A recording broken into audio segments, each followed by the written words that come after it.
Hello, everyone, and welcome to today's Business Builders Podcast. My name is Tom Borg, and we have a very special guest with us here today. Her name is Lenore Wengert, and Lenore is with CL Finlan and Son Insurance Company.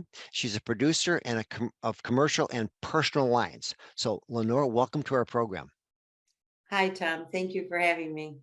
And I just thought this would be a really great conversation where some of our listeners could tune in and learn a few things that maybe they've overlooked when it comes to insuring their business or their personal belongings or their home. So with that said, well, let's look at the business side first. What are some of the areas that a business owner should be aware of when they're looking at insuring their business? Well, it varies depending on what kind of occupation there is. Mm-hmm. If you're a contractor, you want to make sure that you got your tools insured while you're traveling around. Mm-hmm. That's called inland marine. If you're a business owner, let's say you own a store, and if you have food that can spoil, let's say if you lose power, there's a few different points of business interruption insurance. If you lose insurance or you lose power, you want to make sure your spoilage of your food is covered properly. And some policies give maybe like $10,000 worth of coverage. But if you have a good sized store, for example, I insure a meat store, and they have tons of meat there. Mm-hmm. And so we have to put on additional spoilage coverage for power outages in case it gets real bad. One of the solutions to that problem is to nowadays generators are really popular. So people might consider investing with a generator. So they wouldn't have to go through the hassle of a claim or in loss of income and inconvenience to their customers. Makes sense. So when it comes to a small business, then the insurance that would cover things of like their stock or whatever it is that they sell to their clients, that's something that certainly should be insured, and they should have some type of a backup plan B, as you're recommending, maybe a generator that they purchase, have installed on the premises, so when they lose power, they have that option to plug into the generator power. Is that correct? Yes, and that would be needed, if it continued on for days and days, and sometimes even in this area, there's even the last power outage we had, there were people that were out for 8 days. Wow. And that can be devastating to a business. Yes, it can. As you've seen, I'm sure, with many of the examples that have been happening. So when it comes to business insurance, what are some of the other things they should be insuring? To properly properly insure your different exposures. Again, it varies with the type of occupation. If you have a professional, such as like a dentist or a doctor, a lawyer, they all have a coverage that is called errors and omissions. And for doctors, it's also called malpractice coverage. Lawyers professional. But it all boils down to while providing a service to somebody, if you counsel them wrong, and when you gave them that advice, those people suffered a loss because of your advice, they're going to come back and sue that professional. And that's the errors and omissions. So professionals really need errors and omissions. So, and then your contractors, they need coverage for their tools. They need, there is even an errors and omissions coverage for contractors that have a little bit different spin to it than professionals. But there is an errors and omissions for businesses. When you think of errors and omissions, what does that mean? For example, I'm an insurance agent, and I have to have errors and omissions coverage as well. And if I counsel somebody wrong and it leads to, let's say there's a claim and there's no coverage for that claim, or I underinsure them, or I've given them the wrong advice all entirely, and it's a financial loss to them, I could be sued under my errors and omissions coverage. Oh, okay. So from some that customer. makes sense. All So right. it's a tricky little little thing to. Yeah. So when it comes to insurance, that's where a business owner needs to really know that they're getting the straight advice that they need to have when it comes to insuring their business and all the things they need to insure, or to think of what take into consideration that they should be insuring. Yes, and if it's a startup and you don't have somebody that you fully trust, Hmm. you listening to two or three different agents when quoting your business is a very good idea. Uh-huh. That makes sense. And how, I know insurance is a pretty competitive industry. So what's a good way to go about that when it comes to finding the best agent, best insurance company, to check back from time to time? What do you recommend? Well, I'm gonna throw the chamber in here. Uh-huh. Being a business person in the city of Plymouth, I'm very active in our chamber. Hmm. And so the chamber is a very good resource to find insurance agents. Hmm. They like the Finlan is in the chamber, and all the other insurance agents that are in Plymouth, they're all members of the chamber. And if somebody wants to find more insurance agents, to be able to speak to them about their business, they Hmm. could call the chamber and say, who do you guys recommend? And Mm, they'll give them a list of two or three insurance agents right in the city that are right. members. Yeah, that makes sense. So they're not just going online and trying to pick somebody out of the different websites that are listed, but if you could talk to somebody that you know and trust, and they can recommend some people that have been around for a while and that people have used and with good results, then you have Mhm. a way of vetting those types of insurance companies you're considering hiring. Yes, and I Yeah. 100%, going online and writing your own insurance is not the best idea. Yeah. Not Why a is good that? idea at all. Tell us why. Because it's misleading, and to be honest with you, I've been in the insurance industry for 30 years, and it's taken me a long time to learn everything that I know. And it Hmm. just comes from experience and knowing the product, where a contractor, I wouldn't expect a contractor to know all the insurance ins and outs to go online to purchase insurance. Hmm. And he could leave himself open.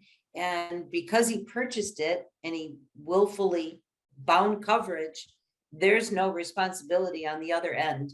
Right. So what you're saying is let a professional help you out. Just don't try to do this on your own. You could Mhm. not be, 100%. yeah, that makes sense. I kind of like buying your own stocks and bonds if you're not really, Giving yourself your own operation. yeah, giving yourself your own opera. That makes sense. That makes total sense. And I had a little note I wrote to myself here in the beginning that nobody needs insurance until something bad happens. And Absolutely. the idea is to prevent that bad happening from being a catastrophe. And that's where you need insurance. So that Hmm. makes total sense. So let me ask you this. What else would another bit of advice or a strategy for a business owner to employ in when it comes to insuring their business? What might be another idea? Um, just be conscious of what you're binding. Hmm. Go with that trusted agent. Yeah. Um, and if you have a finished basement, yes, you want water backup coverage. Yeah. you know and Yeah. I've heard about and that. some Yeah. of some of it. Yes, unfortunately, but look, at everything was covered, right? Yeah. Right. You Yeah. trust it before you bound it. Yeah, what we're So referring to here, a little bit of a side story here. I had the great misfortune to have we had a little flood in our basement a couple of weeks ago, but fortunately we have Lenore as an agent, so she helped us out and prevented a lot of bad things from happening because we had the right insurance. But yeah, so when it comes to business, just to know what you're looking at and make sure you have enough of the right coverage. But at the same time, is it possible that someone could buy too much coverage? yes, yes, very much so. So That happens as well. And again, it falls back to your trusted agent. mm-hmm, And knowing, and I don't expect everybody to be an insurance agent, but you are you know, people know what they have, Hmm. and they're their best person to ensure what they need. Right. If that makes any sense, but Yeah. um, it's the trusted agent. That's what you really want. Hmm.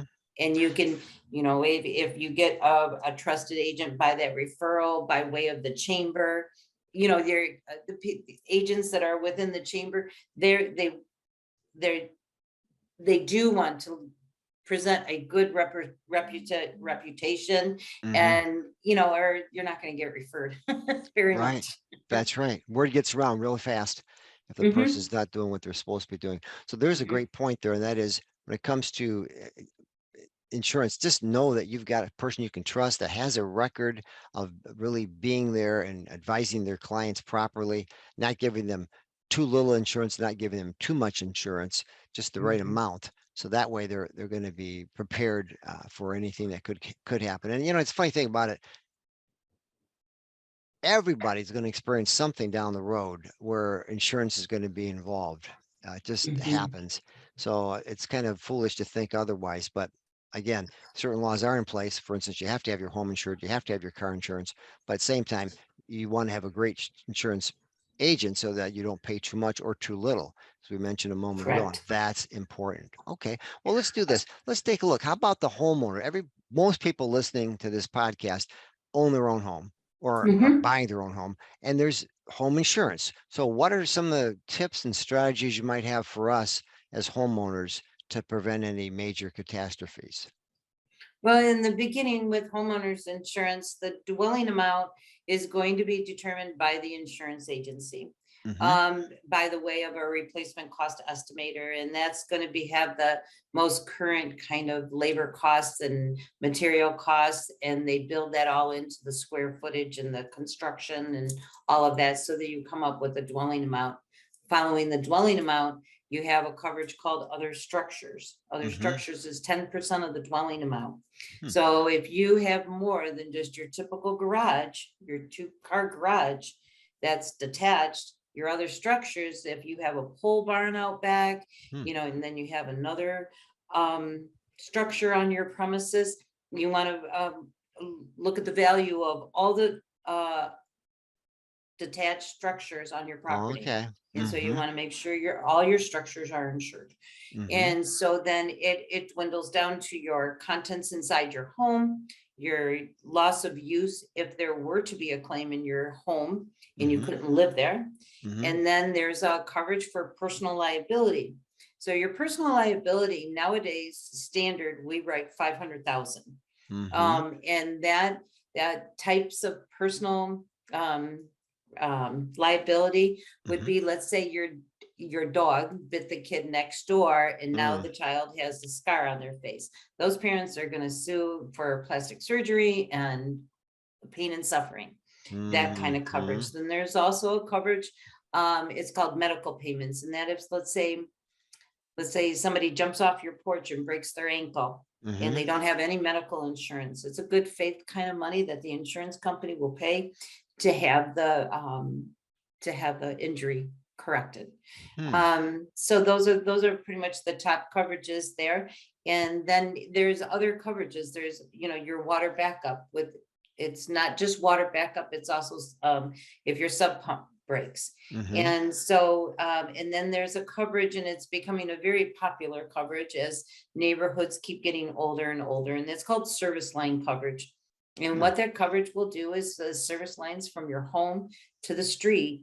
Let's say one of those lines collapse. Hmm.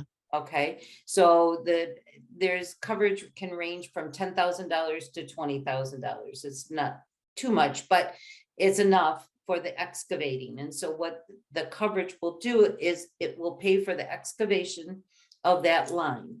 So they dig it all out, Hmm. and then the cost of the actual pipe belongs to the homeowner. Hmm. The insurance company will not pay that, but Hmm. they will all, but what else that service line coverage will do is it will pay to put all the dirt and put the grass back down or replace the cement, whatever is Hmm. needed Wow. for the excavation. So the Hmm. service line coverage is very, very important. Hmm. And another coverage that I write on all my homeowners policies, and that's guaranteed replacement cost for the dwelling. And Mm-hmm. so back to the replacement cost figure that we got, as long as it's insured, your home is insured 100% to value. This guaranteed replacement cost, what this coverage will do, and it's very inexpensive for the year. Maybe it's $30 for the year. Right. What it'll do is, if we've insured the home 100% to begin with, at the time of loss, let's say there's a huge spike in materials. Mm. Maybe there was a disaster somewhere else and Mm-hmm. all the materials are going over there. So then the cost of the supplies go up. And so it costs more to replace your home. Mm-hmm. This coverage that we can add, called guaranteed replacement cost, will pick up that difference Mm-hmm. Very if it's important. needed. Yeah. Yes, yes. So there's that and the water. There's tons of different coverages that you can get, just depending on your style, your lifestyle. There's Right. also another thing that you would add to your homeowner's policy, are jewelry, watches. Some Mm. people that collect guns, they collect artwork. There's all kinds of things people collect, and they can insure it. And along with the most popular is jewelry. Okay. So they should have an itemized list of the things they might have that are of value that maybe they collections of Mhm. some kind. And that's something they should include in that insurance policy as well. Yes, and so for example, with jewelry, Mm-hmm. for scheduling jewelry, let's say, a woman, she has her earrings, and she Mm-hmm. wakes up one morning and she realizes there's a diamond missing, and she can't find it anywhere in the house from Mm-hmm. one earring. If Mm-hmm. those earrings are scheduled on the homeowner's policy, it's usually a zero deductible. That's what I Oh, generally write. And okay. they can go and they can get their, the insurance will do is that they will replace both of them, Uh-huh. because they have to be the same. Mm-hmm. And so the scheduling, then you get a new set of earrings. That makes sense. Excellent. Well, how about this? What are some strategies or tips you would have for homeowners to just prevent some of these bad things from happening? I mean, things they can do in their own home. I don't know whether it's some type of maintenance. What would you suggest in terms of some type of a preventative strategy? Maintenance, 100%, because insurance policies are not maintenance policies, number one. Uh-huh.